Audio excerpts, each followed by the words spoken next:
baik secara panjang dan perjuangan bangsa Indonesia dalam mencapai kemerdekaan pada 17 Agustus 1945.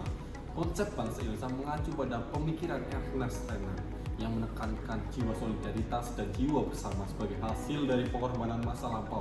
Negara dijelaskan sebagai organisasi dengan wilayah, rakyat, pemerintahan berdaulat, dan hak istimewa serta rakyatnya berdirinya termasuk memiliki tujuan undang-undang dasar dan pengakuan dari negara lain.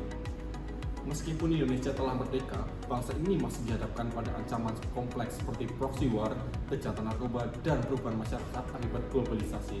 Nilai-nilai kebangsaan nasionalisme dan cinta tanah air dapat melemah dengan munculnya perilaku yang tidak sesuai dengan budaya dan norma-norma bangsa. Korupsi, sikap individualistis, dan feudalisme menjadi tantangan yang perlu diatasi. Dalam menghadapi ancaman tersebut, pendidikan karakter melalui pendidikan kewarganegaraan sangat penting dan wajib diperlakukan di kampus Poltek sendiri. Pendidikan ini dijelaskan sebagai usaha sadar dan terencana untuk membekali para peserta didik dengan pengetahuan dan kemampuan dasar terkait hubungan antara warga negara dengan negara, serta adanya pendidikan kewarganegaraan menggantikan dengan pendidikan kewirausahaan yang menekankan pada pembentukan manusia, pembentukan karakter, serta adanya pembentukan kepribadian Indonesia yang memiliki rasa kebersamaan, kebangsaan, dan cinta tanah air. Sebagai hal itu, sebagai mata kuliah yang memiliki tanggung jawab ideologis dan politik sosial, serta moral dan hukum, maka pendidikan kewarganegaraan diharapkan dapat membentengi masyarakat, bangsa, dan negara dari berbagai ancaman yang ada di berbagai wilayah serta hambatan dan tantangan yang dapat merusak ketahanan bangsa Indonesia sendiri. Sekian, terima kasih. Hakikat pendidikan kewarganegaraan adalah untuk membekali taruna dengan kemampuan dasar dan pengetahuan mengenai hubungan warga negara Indonesia dengan negara dan dengan sesama warga negara. Pendidikan kewarganegaraan merupakan bagian ilmu pengetahuan yang memiliki landasan filsafat baik ontologi, epistemologi maupun aksiologi. Secara ontologis, pendidikan kewarganegaraan berobjek material yaitu nilai, moral, dan budi pekerti. Dalam perspektif epistemologis, pendidikan kewarganegaraan dikaji dan dibahas melalui pendekatan akademik dan ilmiah dengan menekankan pada olah kalbu, olah karsa, dan olah rasa, serta olah pikir yang bersifat komprehensif, integratif, dan holistik.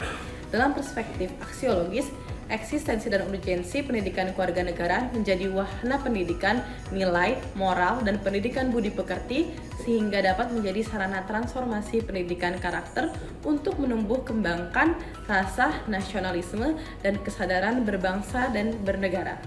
Warga negara Indonesia wajib menjadi warga negara yang baik dan terdidik, sehingga perlu memahami tentang Indonesia, memiliki kepribadian Indonesia, memiliki rasa kebangsaan Indonesia, dan mencintai tanah air.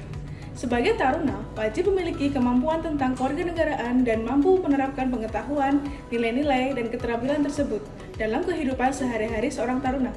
Memiliki kepribadian yang mantap, berpikir kritis, bersikap rasional, etis, estetis, dinamis, berpandangan luas, dan bersikap demokrasi yang berkeadaban.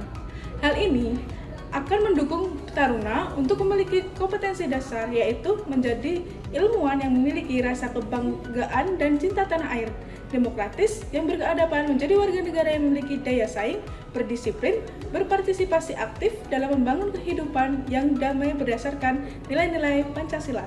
Diselenggarakannya perkuliahan pendidikan kewarganegaraan yang didasarkan di dalam kurikulum perguruan tinggi wajib diikuti oleh seluruh mahasiswa karena untuk membentuk karakter dan kepribadian. Pembentukan karakter dan kepribadian haruslah sesuai dengan nilai-nilai luhur bangsa Indonesia yang terkandung di dalam Pancasila, sehingga dapat dikatakan bahwa landasan utama pendidikan kewarganegaraan adalah Pancasila yang merupakan landasan filosofis bangsa Indonesia. Lebih lanjut, landasan pendidikan kewarganegaraan di Indonesia dapat dibagi menjadi dua. Yang pertama adalah landasan historis, kemudian yang kedua adalah landasan yuridis. Landasan historis mengapa pendidikan kewarganegaraan itu wajib adalah untuk mengenali kepada para mahasiswa bagaimana upaya perjuangan bangsa Indonesia dalam merebut kemerdekaan dan menegakkan negara kesatuan Republik Indonesia. Kemudian yang kedua adalah landasan yuridis.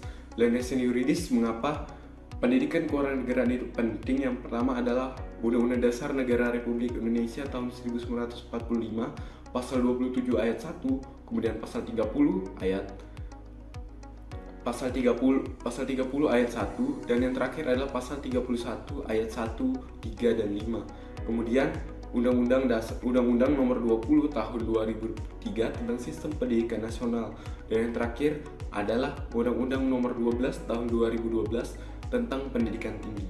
Baik, sekarang saya akan menjelaskan mengenai ruang lingkup pendidikan warganegaraan, yaitu yang pertama adalah pengantar pendidikan kewarganegaraan, yang kedua adalah wawasan Nusantara sebagai geopolitik Indonesia, yang ketiga adalah ketahanan nasional dan geostrategi Indonesia, yang keempat adalah integrasi nasional, yang kelima adalah identitas nasional Indonesia, yang keenam adalah hak dan kewajiban warga negara, yang ketujuh adalah demokrasi di Indonesia, yang ke-8 adalah konsep negara dan konstitusi, yang ke-9 otonomi daerah serta good and clean governance, dan saya akan menjelaskan mengenai objek material pendidikan kewarganegaraan, yaitu di mana eksistensi warga negara dan dinamikanya dalam kehidupan bermasyarakat, berbangsa dan bernegara di Indonesia. Objek material ini menjadi bagian penting dan terintegrasi dengan nilai-nilai Pancasila. Selain itu, objek formal pendidikan kewarganegaraan berhubungan dengan dimensi sistem ketatanegaraan yang menekankan pada hubungan antara warga negara dan negara. Terima kasih.